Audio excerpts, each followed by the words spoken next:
Hola, Dios te bendiga. Mi nombre es Lázaro Huerta Sánchez. El día de hoy vamos a resolver el ejercicio 2 de optimización de cálculo diferencial. Nuestro ejercicio dice, encuentre las dimensiones del rectángulo de área máxima que puede ser inscrito en la elipse x cuadrada sobre 16 más y cuadrada sobre 9 igual a 1. Leamos bien el desafío matemático, analicemos y comprendamos. Dice que tenemos una elipse y que dentro de la elipse vamos a tener un rectángulo que sus 4 vértices van a tocar puntos de la elipse. ¿Por qué? Porque es inscrito. Y vamos a encontrar las dimensiones, o sea, la base y la altura que tenga el rectángulo cuando se produzca un área máxima. Presentaremos modelos gráficos con 3 posibilidades para así poder desarrollar un modelo matemático. En el primer modelo parece que tenemos un área grande, en el segundo, en el tercero como que un área mediana. Bueno, a mi parecer, igual y no es así. Quiero que visualicemos mucho lo que son los puntos, la elipse y los rectángulos. Para hacerlo eso, mejor vamos a graficar la elipse para que todo sea más real. Esta es la elipse ya graficada con algunos datos extra. Hoy no les voy a explicar muchas cosas de cómo lo presenté, cómo lo hice aquí en GeoGebra, por cuestiones de tiempo. Pero si a alguien le interesa, primeramente Dios, más adelante haré unos cursos sobre de las pocas cosas que sé y que Dios me ha permitido aprender de cómo hacer nuestras gráficas más dinámicas aquí en GeoGebra, y no solo las gráficas, también los textos dinámicos y muchas cosas. Por lo mientras les presento cómo trabajé yo con esta elipse. Aquí les voy a presentar los comandos de la barra de entrada. Va a empezar aquí donde está esto verdecito, la ecuación de la elipse. La mayoría lo metí aquí en la barra de entradas. Solo algunas cosas como los puntos y como los textos dinámicos los metí aquí donde está mi cursor, donde está la manita, en la barra de herramientas. Espero que vayan viendo, y si no, le regresan después al video para que vayan viendo los comandos que metí. Es bonito utilizar de manera dinámica GeoGebra. Al decir dinámica es que no utilicemos muchas constantes, utilicemos más lo que es variables para hacer todo de una manera más dinámica. Bueno, proseguimos a lo que quería platicarles, lo gráfico de nuestro ejercicio o problema de optimización. Lo que quiero que visualicemos mucho es esto. Esta es la elipse, el eje Y, el eje X, en medio está el centro. Sobre todos los ángulos, todos los rectángulos, perdón, inscritos en una circunferencia, van a tener que tocar los puntos de la circunferencia y no reflejar. Yo no conozco un rectángulo inscrito en el cual no se reflejen los puntos o no toquen puntos de la circunferencia. Veamos aquí, veamos. Por ejemplo, este punto está reflejado con el eje Y. Este punto es reflejo de este con el eje X y ese punto es reflejo de este con el origen. O también pudiéramos decir que este punto es reflejo de este con el eje X y ese punto es reflejo de este con el eje Y. Pero bueno, es lo que les quería comentar. Y también les quiero comentar que en base a esto, aquí está el origen, aquí tenemos una distancia X. Y de aquí para acá tenemos una distancia Y. Por lo tanto, nuestra base, esto, va a ser 2X. Y nuestra altura va a ser 2Y. Espero lo podamos comprender y analizar. No es muy difícil, es cuestión de que lo analicemos. Pero quiero comentarles algo. Que la base va a ser 2X y la altura 2Y. Pero no. Solamente va a ser eso cuando trabajemos nosotros aquí en el primer cuadrante. Si nosotros vemos, sí va a ser eso, más que nada por el signo. En el momento que yo me encuentro aquí, en el segundo cuadrante, ya no va a ser igual, porque entonces la base X va a ser negativo, y si lo multiplico por 2, la base, aquí veamos en el punto de y medio, en la parte de y medio, donde dice base en medio, es negativa. Todo esto lo que yo tengo acá, el primer renglón, tanto del área como la altura como la base, son datos tomados de GeoGebra, de los cálculos que realiza GeoGebra.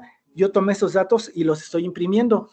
La segunda línea, yo metí una fórmula dinámica que nos dice que esa fórmula dinámica yo le puse que multiplicara 2 por X, y por eso es que aquí vean, me está dando valor negativo. Si me voy al tercer cuadrante, sigan el punto rojo es el que estoy moviendo. En el cuadrante la base es negativa, la altura también es negativa.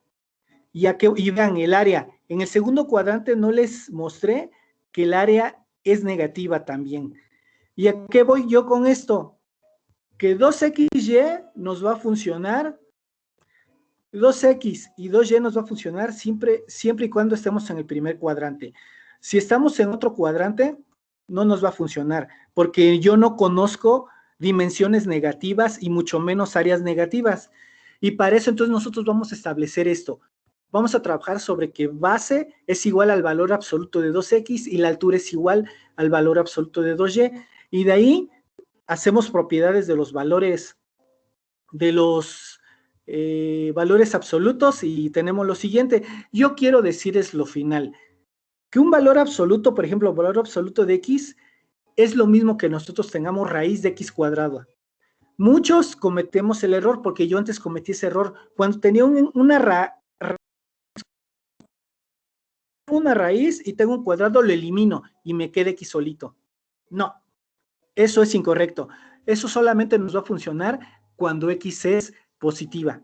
Pero en el momento que nosotros tengamos a X negativa, eso va a ser incorrecto. Que esto lo pongamos como X. ¿Por qué? Porque vamos a elevar al cuadrado y siempre que elevamos al cuadrado, todo nos va a salir positivo.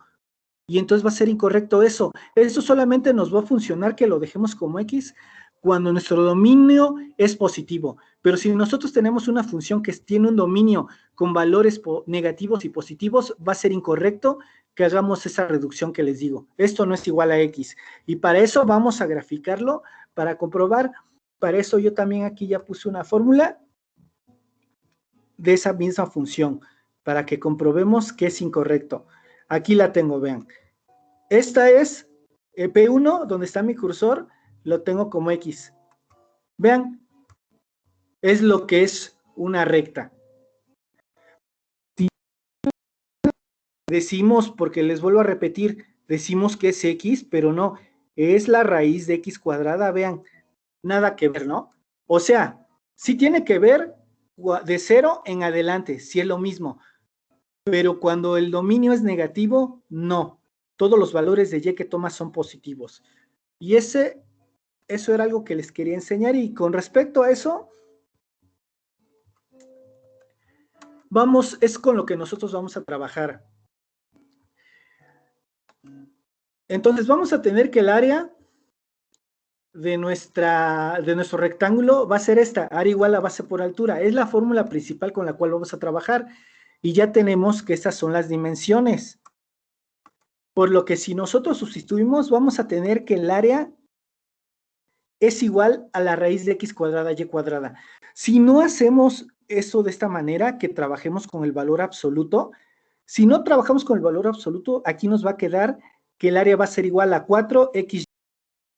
Pero al final nos tendremos que apoyar demasiado gráficamente o sacando deducciones, porque, por ejemplo, se pudiera presentar que un punto donde ocurra un máximo lo marque como mínimo, o que algunos intervalos crecientes los marque como decrecientes, o al revés. Pero si lo planteamos bien desde el inicio, todo se solucionará sin necesidad de apoyarnos gráficamente ni tener que deducir, y para eso es con valor absoluto. Ahora, ¿qué es lo que vamos a hacer? Vamos a despejar Y de aquí, de nuestra fórmula de la elipse, para sustituirla en nuestra fórmula del área.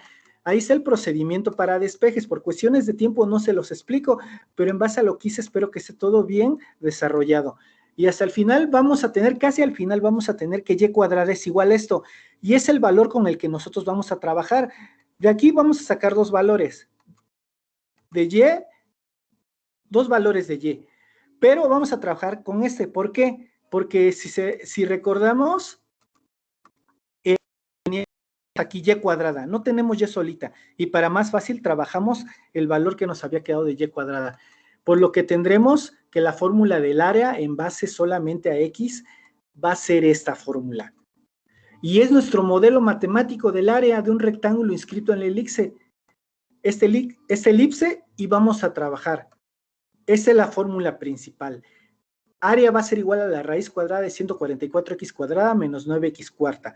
Solo trabajando con la coordenada x y con el valor absoluto, que es muy importante. Y sus dimensiones van a ser esas. Bueno, entonces si nosotros queremos estimar el área máxima, como ya les he dicho antes, cálculo diferencial y la derivada. En este caso lo vamos a hacer por el criterio de la primera derivada. Para eso vamos a recordar el procedimiento para estimar máximos y mínimos. El primer paso es que derivemos A. Y aquí está, vamos a ocupar la derivada de una raíz y vamos a tener todo esto. Y pudimos haber quedado en este valor donde es de color magenta. Nos pudimos haber quedado ahí nada más. Pero no, ¿por qué factoricé? Porque nos va a servir la factorización para que nosotros saquemos nuestros números críticos. Y ojo aquí, les vuelvo a repetir, yo antes hubiera hecho esto, raíz de x cuadrada, raíz con cuadrado se elimina y nos queda x, y x entre x nos va a dar 1. Error. Como les comenté yo hace rato, eso no debe de ser, porque esto es el valor absoluto y no lo debemos de trabajar de esa manera. Así vamos a dejar nosotros nuestra derivada. El siguiente paso es que vamos a sacar los valores críticos. Para esto vamos a tener dos casos. El caso A es que la derivada la igualemos a 0. Y para que la derivada nos dé 0, quiere decir que nuestro numerador va a ser 0. Porque solamente haciendo 0 todo el numerador, pues nos va a dar 0 esto. Y vamos a resolver. Aquí, por eso era importante que factorizáramos. Esto, en reales, vamos a sacar dos valores. Cuando hay un producto y lo igualamos a 0, vamos a sacar dos valores. El primero va a ser x igual a 0 y el segundo va a ser el segundo factor igualado a 0. Y ahora vamos a resolver el segundo factor porque el primero pues ya fue directo. Y ya al final vamos a tener que x cuadrada es igual a 8 y vamos a tener de aquí dos valores. Estos van a ser dos números críticos que sacamos tan solo. En que la derivada es igual a 0, sacamos tres valores críticos. El caso B, que la derivada no exista. Para que la derivada no exista, el denominador debe ser igual a 0. En el ejercicio 1 de optimización no utilizamos este caso, porque yo ya había checado con anticipación que en el denominador, si lo igualábamos a 0, íbamos a tener una expresión cuadrática de las que cuando la resolvemos no nos da valores reales, sino imaginarios, pero se me olvidó comentarles. Entonces, nuestro denominador va a ser 0. Y vamos a resolver esto. Para eso vamos a tener igual dos